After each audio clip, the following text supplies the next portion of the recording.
अस्सलाम वालेकुम व्यूअर्स, मैं हूं समीना पाशा। उम्मीद है आप लोग खैरियत से होंगे। व्यूअर्स, कुछ आम खबरें अपडेट्स लेकर इस व्लॉग में आपके सामने हाजिर है। जनाब, खबरें इंपॉर्टेंट हैं। आज आपको बताएंगे कि अडियाला में अचानक से डॉक्टर्स की टीम क्यों पहुंच गई, आखिर ऐसा वहां पे क्या हुआ।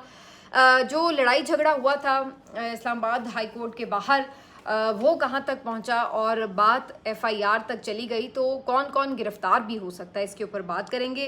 आज एक अहम खबर ये भी है कि स्वात में बड़ी तादाद में लोग बाहर निकले हैं अमन के लिए, और मुराद सईद साहब की ये कॉल थी जिसके ऊपर हज़ारों लोगों ने लबैक कहा। तो वहाँ पे क्या सिचुएशन है, बात होगी। मरीम नवाज साहिबा ने आज एक तकरीर की है जिसका काफ़ी चर्चा है, वो भी बात करेंगे। और फिर आगे जो अब एक नई मुहिम शुरू हुई है जजेस की तरफ से, एक नया उन्होंने जो आप कह लें कि जिद्दोजहद का बाब शुरू किया है, इसका एंड क्या होगा, इसके ऊपर भी बात करेंगे। काफ़ी कुछ है इस व्लॉग में। आपसे रिक्वेस्ट है कि चैनल को सब्सक्राइब कर लें अगर अभी तक सब्सक्राइब नहीं किया। तो सबसे पहले बात कर लेते हैं जी, क्या कुछ हो रहा है जो इमरान खान साहब के केसेस के हवाले से, बुशरा बीबी साहिबा के केसेस, और फिर जो चीज़ें इससे रिलेटेड हैं। जैसे कि आपको मैंने बताया ही था कि बुशरा बीबी साहिबा की तबीयत काफ़ी ख़राब रही है और मुसलसल उनकी तरफ से कंप्लेंट्स थी, लेकिन उनको कोई मेडिकल चेकअप फ्राहम नहीं किया गया, जिसके बाद आज ये खबर आई है कि उनके लिए स्पेशल पिम्स के अस्पताल के डॉक्टर्स जो हैं वो पहुंचे जेल, और कुछ फीमेल जो इसमें डॉक्टर्स थी वो भी शामिल थी। लेकिन 1 घंटा वो वहाँ इंतज़ार करते रहे, लेकिन बुशरा बीबी साहिबा ने चेकअप नहीं करवाया और उन्होंने इन डॉक्टर से मिलने से इनकार कर दिया। वजह यही नज़र आती है कि उनको एतमाद नहीं है इन डॉक्टर्स के ऊपर कि जो सरकारी अस्पताल के डॉक्टर्स हैं ये अपनी मर्ज़ी की रिपोर्ट जारी करते हैं। और इमरान खान साहब और बुशरा बीबी साहिबा के हवाले से उनके लॉयर्स पहले ही कह चुके हैं कि जो उनके पर्सनल मालिजीन हैं, डॉक्टर्स हैं, उन तक रसाई मिले। तो बहरहाल उनकी तबीयत तो नासाज रही है, लेकिन आज वो डॉक्टर से नहीं मिली हैं, और इस तरह फिर 1 घंटा इंतज़ार के बाद डॉक्टर्स की जो टीम्स थी वो वापस चले गई।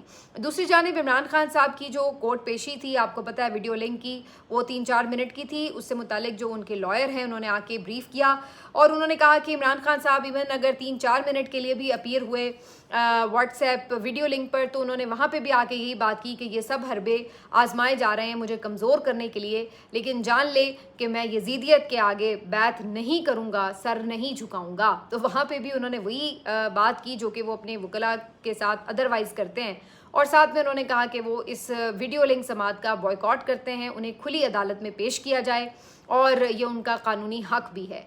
उसके बाद वो वीडियो लिंक से डिसअपियर हो गए। तो ये जो एक इमरान खान साहब की पेशी थी, जैसे मैंने पिछले व्लॉग में भी इस पे बात की थी कि ये इन लोगों के लिए भी एक प्रॉब्लमेटिक चीज़ है कि अगर इमरान खान साहब को लेकर आते हैं तो वो एक अफोर्ड ही नहीं कर सकते। उनका बाहर निकलना मतलब पेशी पे ही मेरा ख्याल है पूरा मुल्क पीछे खड़ा होगा जब उनको लेकर निकलेंगे। और दूसरी तरफ अगर ये उनको वीडियो लिंक पे पेश करते हैं तो इमरान खान साहब उसके लिए तैयार नहीं होंगे और वो बॉयकॉट करेंगे। तो इस तरह ये एक काफ़ी परेशान कुन सूरत हाल जो है इस केस को चलाने के हवाले से बन चुकी है। लेट्स सी इसके ऊपर क्या होता है।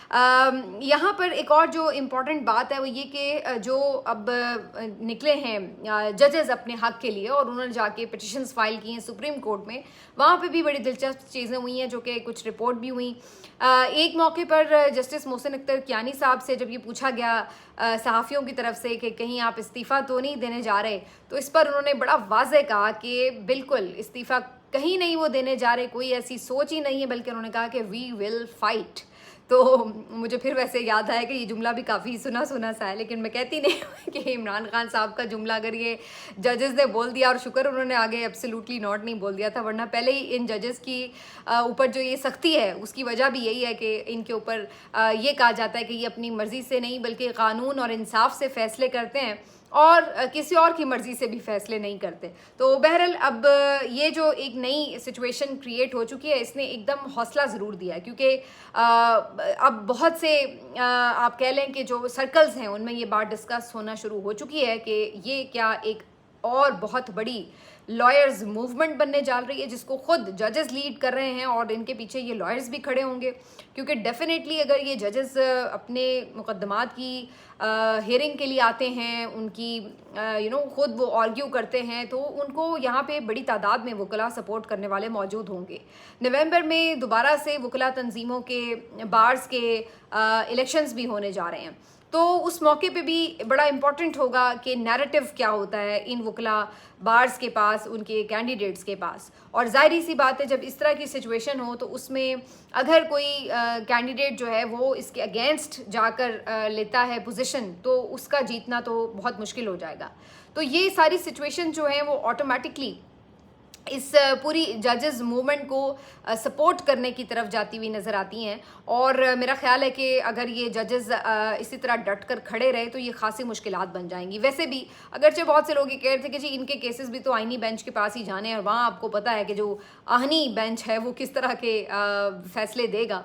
तो मैं तो ये समझती हूँ कि मेरे लिए तो ये देखना भी बड़ा बहुत ही दिलचस्प नज़ारा होगा कि किस तरह इतने काबिल लॉयर्स के सामने ये जो आईनी बेंच के हीरे हैं ये किस तरह इनका सामना करेंगे। मेरे लिए तो ये मैच ही बड़ा दिलचस्प होगा। बल्कि अच्छा है, सबसे पहले तो अपील ये करनी चाहिए कि इसकी लाइव हेयरिंग जो है वो दिखाई जाए। और फिर आप देखिए कि मैं ये देखना चाहूँगी कि इतने काबिल जजेस के सामने जब ये लोग आर्ग्यू कर रहे होंगे खुद, तो फिर वहाँ पे जो आईनी बेंच के हीरे हैं जो कि अपने दो जुमले नहीं लिख सकते बकौल कोर्ट रिपोर्टर्स, तो वो कैसे इनको फेस करेंगे और कैसे उन पे क्वेश्चंस करेंगे और कैसे उनको रिजेक्ट करेंगे उनके आर्ग्यूमेंट्स को। तो ये अपने आप में बड़ा दिलचस्प होगा देखना। तो मैं तो बहुत एक्साइटेड हूँ ये सारा मामला देखने के लिए। लेट्स सी कि इसके ऊपर क्या होता है। लेकिन दूसरी तरफ ये भी देखना होगा कि इस सारे क्राइसिस को ख़त्म करने के लिए दबाव भी बढ़ाया जाएगा। आज ये खबर मिली है कि जस्टिस इजाज़ इसहाक के ख़िलाफ़ भी सुप्रीम जुडिशल काउंसिल में एक रेफरेंस दायर कर दिया गया है। अब मुझे बाज़ार ये लग रहा है कि इन जजेस पर दबाव बढ़ाने के लिए कोशिश ये की जाएगी कि जो रेफरेंसेस सुप्रीम जुडिशल काउंसिल में दायर किए गए हैं वहाँ पर कुछ हेयरिंग स्टार्ट कर दी जाए और इनकी जो कंप्लेंट्स हैं इनके अगेंस्ट ऐसी सिचुएशन बने कि जिसकी वजह से इन जजेस को फारिग किया जा सके। क्या वाकई ये इतना आसान होगा? क्योंकि जैसे मैंने आपको बताया था उस दिन के सुप्रीम जुडिशल काउंसिल में भी दो जजेस, जस्टिस मुनीब अख्तर और जस्टिस मंसूर अली शाह साहब मौजूद हैं। तीसरे जज चीफ जस्टिस याया अफरीदी साहब हैं और उसके बाद फिर जस्टिस आलिया नीलम साहब हैं। पांचवें जज जस्टिस सरफराज डोगर साहब हैं। और अगर अब हाईकोर्ट के जजेस की बात होगी या उनके अपने जो जस्टिस सरफराज डोगर साहब के खिलाफ केस की बात होगी तो फिर वो खुद नहीं उसको सुन सकेंगे, उनकी जगह किसी और जज को बिठाना पड़ेगा। तो ये जो कॉन्स्टिट्यूशन है सुप्रीम जुडिशल काउंसिल की, ये भी इंटरेस्टिंग हो जाएगी। और फिर देखना होगा कि इन केसेस का और इन रेफरेंसेस का आखिर हतमी नतीजा क्या निकलता है। तो ये काफ़ी अब घुमसान की लड़ाई जो है वो तैयार है। और जो मैं आपसे कुछ दिन पहले बात कह रही थी कि एक अंगड़ाई ली जा रही है दिया में, ऐसा लग रहा है कि कुछ ना कुछ एक लावा है जो कि तैयार हो रहा है और वो फट सकता है किसी वक्त। तो वो ऐसी ही सूरत में फटा है। अब जब आप देखिए हेयरिंग्स शुरू होंगी, ये जजेस आर्ग्यू करेंगे, तो बहुत सी ऐसी बातें जो इससे पहले इन्होंने शायद अभी तक मंजर आम पर नहीं लेकर आए वो भी सामने आएंगी। इन जजेस ने ख़त लिखे थे, इन्होंने कहा था कि हमारे काम में मुदाखलत की जाती है। तो जब ये खुली कोर्ट में खड़े होके बताना शुरू करेंगे तो फिर क्या क्या कुछ खुलेगा। तो ये इतना आसान नहीं होगा हैंडल करना इस सारे मामले को। तो देखिए इसके अंदर से अब क्या निकलता है। लेकिन दूसरी तरफ वकला इनके साथ खड़े ना हो उसके लिए काम शुरू हो चुका है। और आज जो एक बाहर सीन क्रिएट किया गया वाजिद गिलानी की तरफ से, उसके बाद उन्होंने एक प्रेस कॉन्फ्रेंस की जिसमें अजीबोगरीब बेतुके इल्ज़ामात लगाए और उसके बाद उन्होंने एक FIR भी कटवा दी है। ये जो FIR इन्होंने कटवाई है ये तकरीबन 70 वकला के खिलाफ कटवाई है, जिसमें ईमान मज़ारी साहिबा भी शामिल हैं, उनके शौहर हादी चट्ठा भी शामिल हैं, इंतज़ार पंजोता साहब, नईम हैदर पंजोता साहब, मुस्तफ़ैन काज़मी साहब और जो फ़तेहुल्लाह बरकी साहब और इस तरह के बहुत सारे जो उधर वकला मौजूद थे उनके नाम उसमें उन्होंने लिखवाए हैं। और उन्होंने कहा है कि जी इन लोगों ने सब ने उनको जान से मारने की कोशिश की। इंतज़ार पंजोता के बारे में तो उन्होंने ये तक कहा कि जी उन्होंने छुरी पकड़ रखी थी और नईम हैदर पंजोता के पास चाकू था और दोनों ने चाकू और छुरी की नोक पर उन्हें डराया धमकाया और जान लेने की धमकियां दी। ये भी उन्होंने कहा कि जी वहाँ पे जो दीगर वकला मौजूद थे उन्होंने तोड़ फोड़ भी की और शदीद अफवाज पाकिस्तान के खिलाफ नारेबाजी की गई। हालांकि तमाम तर वीडियोज़ इस पूरे इवेंट की मौजूद हैं और मौके पे कई सहाफ़ी मौजूद थे, चूँकि ऑलरेडी वो तो मौजूद थे कवरेज के लिए। तो उसमें वाज़े देखा जा सकता है कि ना तो किसी ने वहाँ पे अफवाज पाकिस्तान के ख़िलाफ़ नारेबाजी की, ना ही वहाँ पे किसी के पास किसी किस्म का कोई हथियार था, ना कोई चाकू, ना छुरी, ना पिस्तौल, कुछ भी नहीं था। इवन ये तक देखा जा सकता है कि ये जो धक्कम पेल भी थी इसकी पहल भी खुद वाजिद गिलानी की तरफ से हुई, लेकिन इसके बावजूद भी इतना साफ झूठ बोलकर ये एफआईआर कटवाई गई है। और लिखने वालों को भी सलाम पेश करने को दिल चाहता है कि ये इस्लामाबाद पुलिस का आप हाल देखिए, किस तरह ये लोग यूज़ होते हैं कि इतनी साफ झूठी एफआईआर आप कैसे लिख रहे हैं। फिर इसमें जो ईमान मज़ारी साहिबा और हादी चट्ठा साहब हैं, उनके बारे में जो इल्ज़ामात लगाए गए हैं वो तो सिरे से ही गलत हैं, क्योंकि वहाँ पर मौजूद एक रिपोर्टर, बहुत ज़बरदस्त रिपोर्टर है नादिर बलोच, उनके मुताबिक इवन ईमान मज़ारी और हादी चट्ठा साहब ने तो बाकायदा इस मसले को रिजॉल्व करने की कोशिश की, बल्कि उन्होंने तो वाजिद गिलानी के हक़ में नारे भी लगवा दिए कि वाजिद गिलानी कदम बढ़ाओ, हम तुम्हारे साथ हैं, और वाजिद गिलानी जिंदाबाद के नारे लगवाए। उनका मकसद यही था कि ये अगर थोड़ी तल्ख कलामी हुई है तो ये मामला रफा दफा हो और जो मेन आज का इवेंट है उसकी तरफ फोकस रहे। तो वो तो बेचारे बीच बचाव कराने और जो सुलह करवाने वालों में से थे, उन्होंने उनके खिलाफ भी एफआईआर कटवा दी दहशतगर्दी की। इसकी वजह साफ है, अगर आप चंद दिनों से नोटिस कर रहे हो तो सोशल मीडिया पर मुख्तलिफ अकाउंट्स जो कि आमतौर पर बड़े जो ताकतवर हल्के हैं उनसे रिलेटेड अकाउंट समझे जाते हैं, वो खुलेआम धमकियां दे रहे थे कि ईमान मज़ारी और हादी चट्ठा, तुम लोगों की गिरफ्तारी जो है वो बिल्कुल करीब है, तुम लाजमी गिरफ्तार होगे। और इवन मैंने, मेरा ख्याल है हसन अयूब साहब या इसी तरह और भी कुछ साफ़ियों की भी बात सुनी जो कि इसी तरफ इशारा करते नज़र आ रहे थे।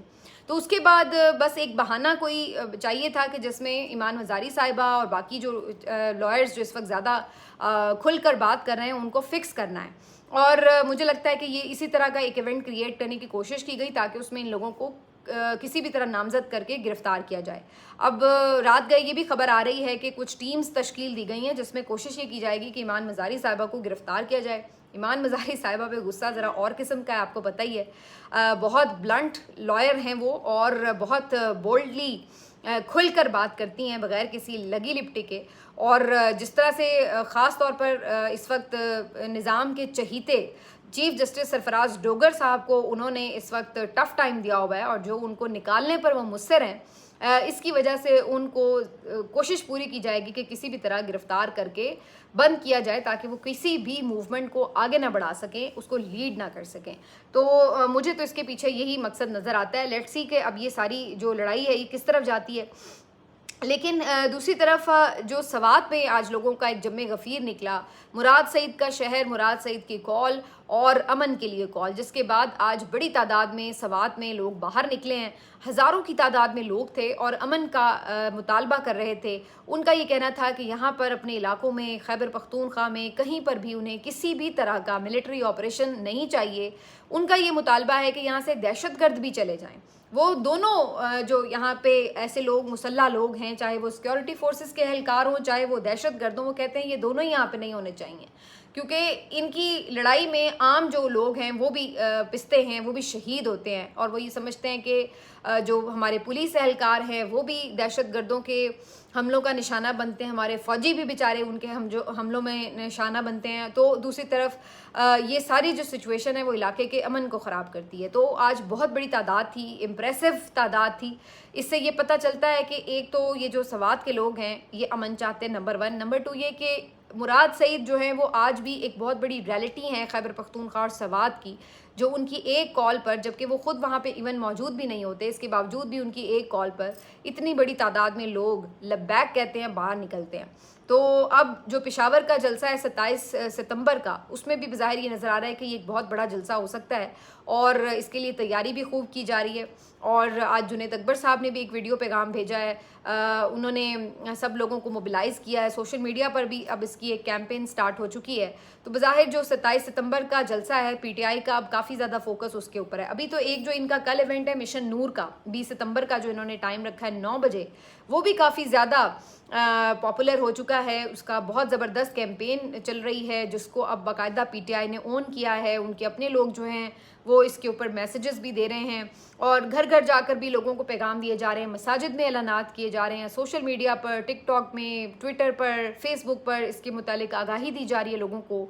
और सबको ये कहा जा रहा है कि ये एक ऐसा सेफ किस्म का प्रोटेस्ट भी है, आपकी एक आवाज़ है जिसको इवन हुकूमत भी नहीं रोक सकती। इसके ऊपर तो कोई मुकदमा भी नहीं दर्ज करा सकता। मतलब अब कोई अजान देगा तो आप इसके ऊपर क्या मुकदमा दर्ज कराएंगे कि इसने अजान क्यों दी है?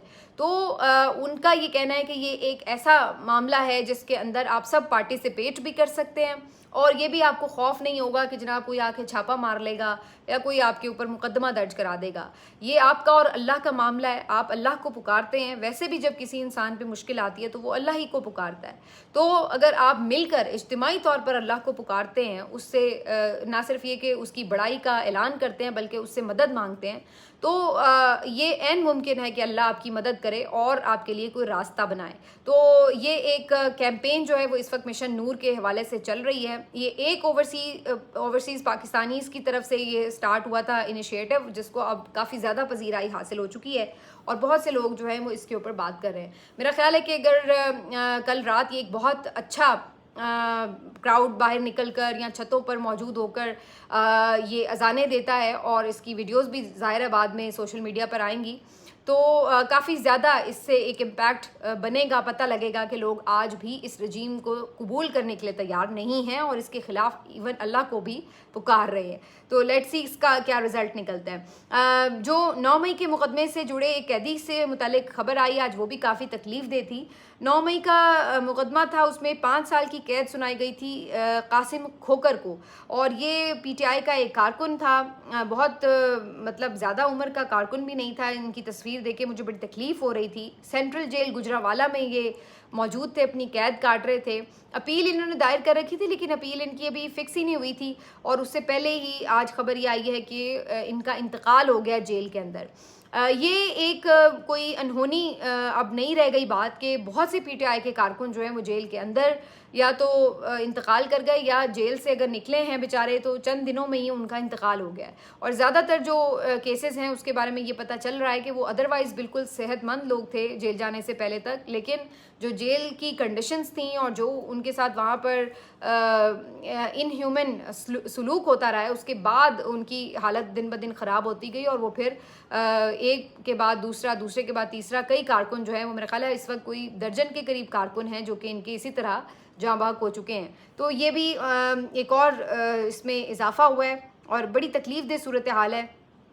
ना जाने इनका खून जो है वो किसके हाथों पर तलाश किया जाए। इनमें से पता नहीं किसका कितना कसूर है, 9 मई में है भी या नहीं है। बहुत से लोग तो बेचारे बेगुनाह ही सज़ाएँ भुगत रहे हैं। तो इस तरह की कंडीशंस में ऊपर से इन्हें रखा जा रहा है कि जिसके बाद ये बेचारे मुसलसल बीमार पड़ रहे हैं और इनके इंतकाल हो रहे हैं। ये बहुत ही तकलीफ़ दह सूरत हाल है और बस अब इसके ऊपर अफसोस के अलावा कुछ भी नहीं किया जा सकता। फ़िलहाल तो अदलिया सो रही है, उनमें से कुछ लोग अब जागे हैं, तो लेट्स सी के इनकी अपील्स लगें और इन बेचारों का इंसाफ पे मबनी कोई फ़ैसला हो सके।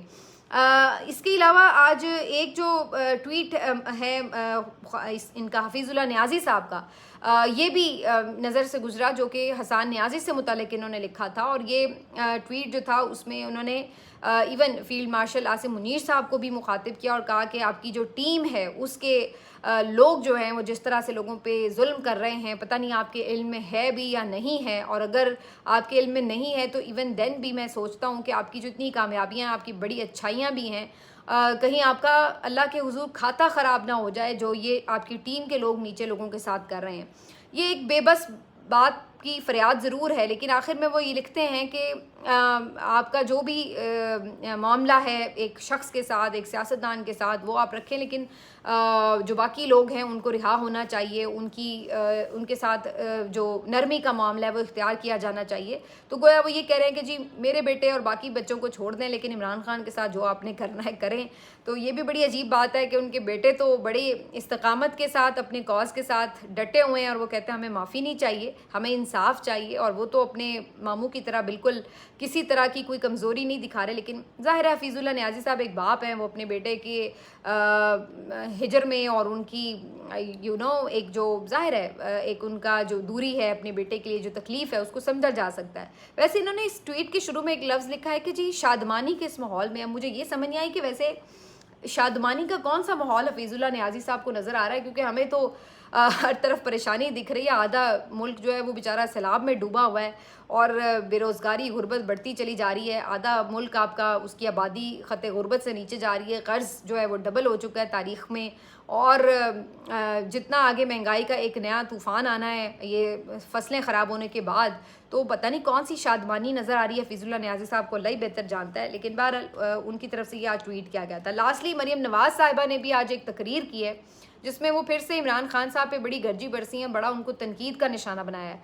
मोहतरमा फरमाती हैं कि जी आप जो है वो किस्सा पारीना हो चुके हैं। अडयाला में बैठे हुए शख्स को वो पुकारती हैं और कहती हैं कि तुम तो किस्सा पारीना हो चुके हो। उसे तो पता भी नहीं होगा अडयाला में बैठे शख्स को कि पाकिस्तान तो बहुत बदल चुका है और आगे बढ़ चुका है, तरक्की की तरफ आ चुका है। तो पहली बात तो सब इस बात पे हैरान हो रहे थे कि भाई आप तकरीर शुरू करती हैं उसके नाम से, हर रोज़ उसको याद करती हैं, फिर आप कहती हैं वो किस्सा पारीना हो चुका है।